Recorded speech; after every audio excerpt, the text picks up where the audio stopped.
very precise with this, है ना? Can you tell me 5 things that India has done post 1991 which has changed the perception of India in the world order? So if I look at India's stance in post 1991, some of the major stand that India has taken could be, I think one I can take is that India's growing, we can say the growing assertive nature in the international multilateral institution, be it WTO, the World Trade Organization, or UN, etc.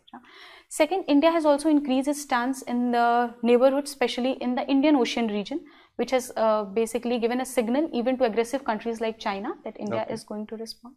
Third, India has also been very, as a forerunner, has helped countries despite the different distance in the borders in humanitarian assistance. Also in climate change, I think India is basically the front runner, has advocated for initiatives like CDRI. I agree with you, Shakti, but a very important point you missed out, the role of ISRO. Yes, sir.